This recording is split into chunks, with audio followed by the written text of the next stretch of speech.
नमस्कार मैत्रिणींनो, माझ्या या यूट्यूब चॅनलवरती आपलं सर्वांचं अगदी मनापासून स्वागत आहे। तर आजच्या ह्या व्हिडिओमध्ये आपल्याला 4 टक्स ब्लाउजची शिलाई करून घ्यायची आहे। तर हा ब्लाउज आहे 30 साइजचा। याचा कटिंगचा व्हिडिओ सुद्धा मी चॅनलवरती अपलोड केलेला आहे। तर त्याच्यासाठी जे काही आपण टक्स आखून घेतलेले आहेत ते बरोबर आपल्याला थोडे डार्क करून घ्यायचे आहेत आणि दुसऱ्या साइडला आपल्याला ते उमटवून घ्यायचे आहेत। त्याच्यासाठी मग मी डार्क करून घेत आहे। तर व्हिडिओ स्किप न करता पूर्ण बघा आणि आवडल्यास नक्की लाईक करून चॅनलला सबस्क्राइब करा।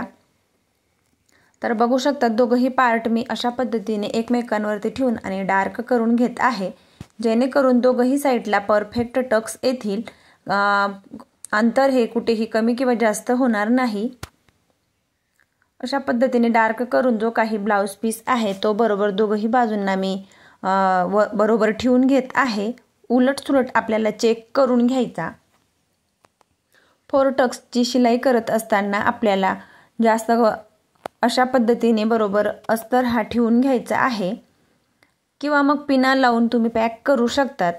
तर मी डायरेक्ट अशा पद्धतीने अस्तर ठेवून घेतला आणि त्याच्या सर्व बाजूंनी आपण ज्या पद्धतीने कटोरी ब्लाउज प्रिन्सेस कट ब्लाउजला अस्तर जोडत असतो सेम त्याच पद्धतीने या पूर्ण पार्टला आपल्याला हा अस्तर जोडून घ्यायचा आहे।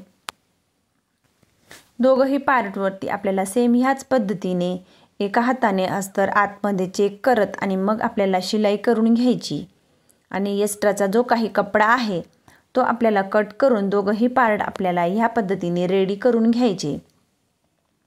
त्याच्यानंतर ज्या काही खालच्या बाजूला क्रॉस पट्टी लावायची असते ती सुद्धा मी दोघही साइडची रेडी करून घेतली, अस्तर जोडून आणि एक्स्ट्राचा भाग कट केला। त्याच्यानंतर आतमध्ये आपण जे काही टक्स देणार आहोत त्यांना आपल्याला आधी सरळ रेषेत अशा पद्धतीने शिलाई करून घ्यायची, जेणेकरून आपण जेव्हा टक्स देत असतो तर फक्त अस्तरवरती शिलाई होणार नाही तर खालचा कपडा परफेक्ट हा टक्समध्ये दाबला जाईल। याच्यासाठी मग आपल्याला सर्वात आधी अशा पद्धतीने सरळ रेषेत शिलाई करून घ्यायची। जिथं आपण टक्स आखून घेतलेले आहेत परफेक्ट त्याच मापावरती सर्वात आधी खालचा जो काही टक्स आहे तो आपल्याला इथं मोजून घ्यायचा। तर बघू शकतात अर्धा इंचाला एक लाईन कमी आणि त्याची जी काही उंची आहे ती 2.25 इंच आहे। तर बरोबर मी त्या मापावरती हा टक्स देऊन घेत आहे। लहान साईज आहे म्हणून मग टक्सची रुंदी आहे फोल्ड करून अर्ध्या इंचाला 1 पॉइंट कमी। त्याच्यानंतर जे काही साईडचे जे काही टक्स आहेत ते फक्त आपल्याला 1/2 इंचाचे किंवा मग 1 लाईन इतके घेतले तरी देखील चालेल। जे काही तिघही टक्स आहेत आपल्याला फक्त ते 1/2 इंचाचे किंवा मग 1 लाईन इतके छोटे घ्यायचे आहेत। तिघही टक्स आपल्याला सेम त्याच पद्धतीने बरोबर टाकून घ्यायचे। ज्या पद्धतीने साईज थोडी मोठी होत जाईल त्या पद्धतीने खालचा जो काही टक्स आहे तो बरोबर मोठा होत जातो। त्याच्यानंतर लहान साईज आहे म्हणून मग टक्स हा लहान आहे, परंतु जे काही साईडचे 3 टक्स आहेत ते कोणत्याही साईजवरती आपल्याला 1/2 इंचाचे किंवा 1 लाईन इतकेच असणार आहेत। बघू शकतात तिघही टक्स टाकून 4ही टक्स टाकून घेतले, परफेक्ट असा पप आलेला आहे। त्याच्यानंतर क्रॉस पट्टी जोडत असताना आपल्याला केव्हाही 1/2 इंच किंवा 1 लाईन इतकी एक्स्ट्रा पुढच्या बाजूला सोडून आणि मग अशा पद्धतीने जोडून घ्यायची। अगदी हलक्या हाताने पकडायचे, दोघही पार्ट खेचायचे नाही। त्याच्यानंतर वरच्या बाजूला तिच्यावरती लगेचच दाब शिलाई देऊन घेत आहे। दोघही पार्ट आपल्याला सेम ह्याच पद्धतीने तयार करून घ्यायचे आहेत। एक्स्ट्राचा भाग आपल्याला नंतर कटिंग करून घ्यायचा।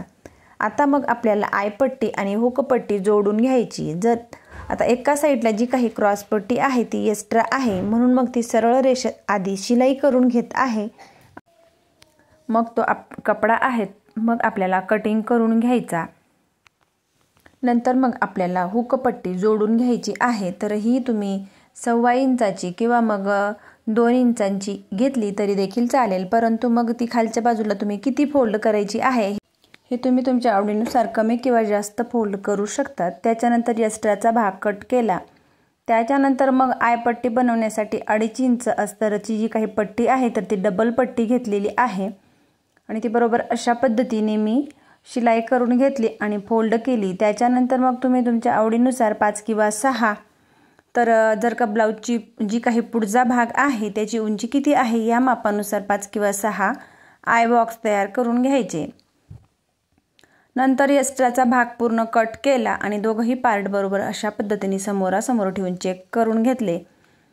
त्याच्यानंतर मग ही 1.25 इंचाची जी काही अस्तरची पट्टी आहे, तर पायपिंगसाठी आपण ज्या पद्धतीने पट्ट्या कट करत असतो सेम त्याच पद्धतीने गळापट्टी लावण्यासाठी मी ही 1.25 इंचाची किंवा 1.5 इंचाची आपल्याला पट्टी घ्यायची। तिरकस धाग्यात कट करून ती अशा पद्धतीने डबल फोल्ड करून जोडून घ्यायची आणि पूर्ण गळ्याला छोटे छोटे कट मारून घ्यायचे। त्याच्यानंतर मग ती बरोबर सुरुवातीचा भाग आतमध्ये थोडा फोल्ड करायचा, जो काही आपण एक्स्ट्रा पुढच्या बाजूला सोडलेला असतो तो आतमध्ये फोल्ड करून तिथं सुरुवातीला थोडं 1-2 शिलाई एक्स्ट्रा टाकायची आणि त्याच्यानंतर मग अगदी कडेने 1 लाईन इतक्या अंतरावर अशा पद्धतीने आपल्याला गळापट्टी लावून घ्यायची। इथं तुम्ही पायपिंग सुद्धा तयार करू शकतात। त्याच्यानंतर दुसऱ्या बाजूला सुद्धा सेम त्याच पद्धतीने गळापट्टी लावून दोघंही पार्ट मी रेडी करून घेतले। रेडी करून झाल्यानंतर मग इथं आपल्याला आता कमरेचा चौथा भाग मोजून आणि पुढे 1.5 इंच शिलाई मार्जिन मोजून एक्स्ट्राचा जो काही कपडा आहे तो आपल्याला कट करून घ्यायचा। तर जी काही हुकपट्टी आहे तिच्या बाजूला मी 0.5 इंच अंतर सोडून कमरेचा चौथा भाग त्याच्या पुढे 1.5 इंच शिलाई मार्जिन सोडून अशा पद्धतीने एक्स्ट्राचा भाग मी मोजून घेतला आणि सुरुवातीला शिलाई करून आणि मग तो भाग मी कट केला। आयपट्टी सोडून मग आपल्याला कमरेचा चौथा भाग आणि त्याच्या पुढे 1.5 इंच शिलाई मार्जिन मोजून घ्यायचं।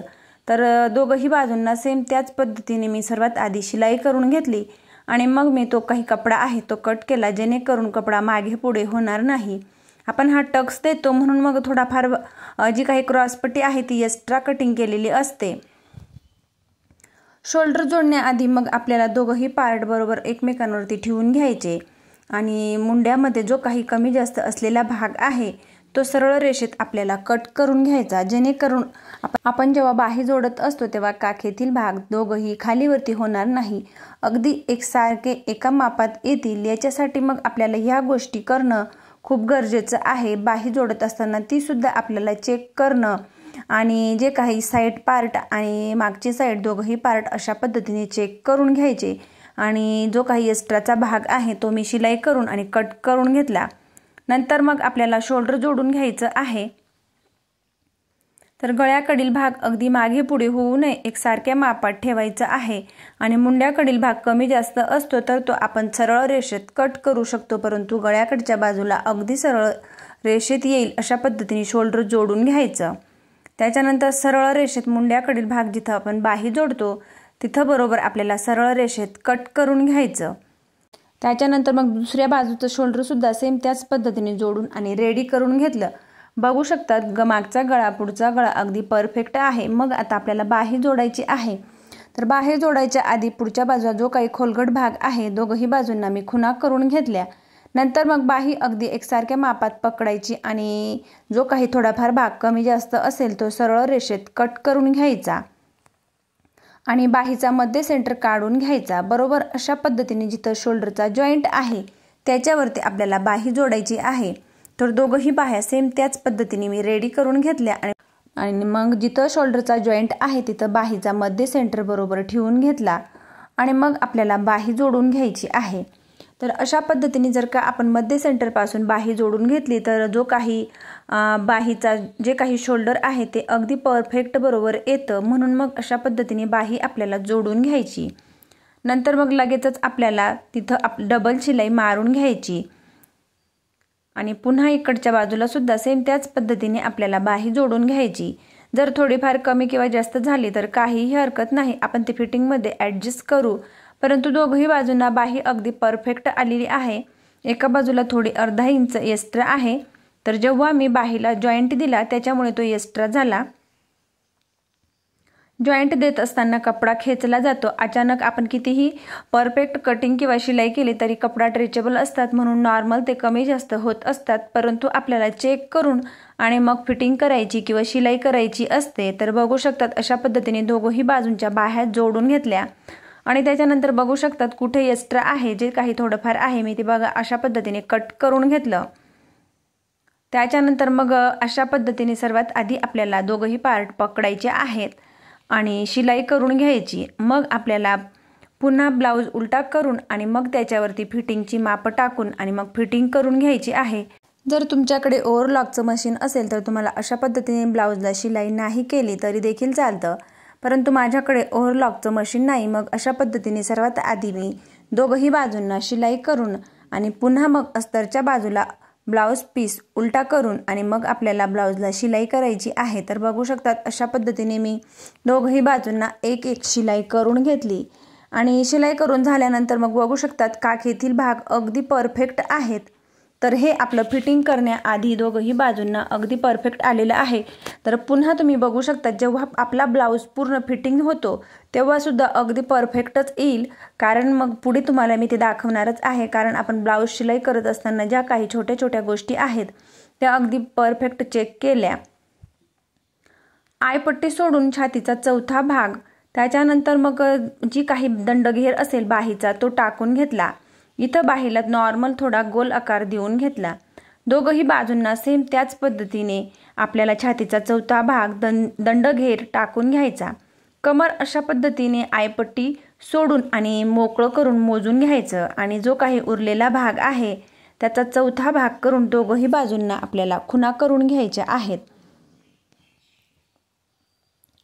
बघू शकतात जे काही 6 इंच आहे त्याचा मी इथं चौथा भाग करून घेतला आणि दोघंही बाजूंना 1.5 इंच अंतर मोजून आपल्याला सरळ रेषा करून घ्यायच्या आणि ब्लाऊजची पूर्ण फिटिंग इथं करून घ्यायची आहे।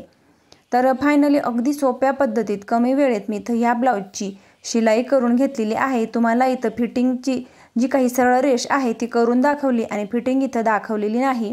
तर फिटिंग झाल्यानंतर तुम्ही पुन्हा ब्लाऊज पूर्ण बघू शकतात अगदी काखेमध्ये कुठेही कमी किंवा जास्त झालेला नाही आणि खूप सरळ रेषेत ब्लाऊज शिलाई करून झालेला आहे। तर या ब्लाऊजचा कटिंगचा व्हिडिओ तुम्हाला बघायचा असेल तर त्याची लिंक मी डिस्क्रिप्शन बॉक्समध्ये दिलेली आहे। तर फायनली पूर्ण ब्लाऊज इथं रेडी करून घेतला। तर बघा कुठेही कमी किंवा जास्त झाला नाही आणि अगदी सरळ रेषेत ब्लाऊज शिलाई करून झालेला आहे। दोघंही बाह्यांना सेम ह्याच पद्धतीने तुम्ही सुद्धा एकदा नक्की ट्राय करून बघा आणि माझा व्हिडिओ आवडल्यास लाईक करा, शेअर करा आणि चॅनलवरती नवीन असल्या चॅनलला सबस्क्राईब करून जवळच असलेल्या बेल आयकॉनला प्रेस करा, म्हणजेच माझ्या अशा येणाऱ्या नवनवीन व्हिडिओची अपडेट तुम्हाला येत राहील। व्हिडिओ कसा वाटला हे कमेंट करून नक्की कळवा। तर पूर्ण ब्लाऊज अशा पद्धतीने मी रेडी करून घेतला।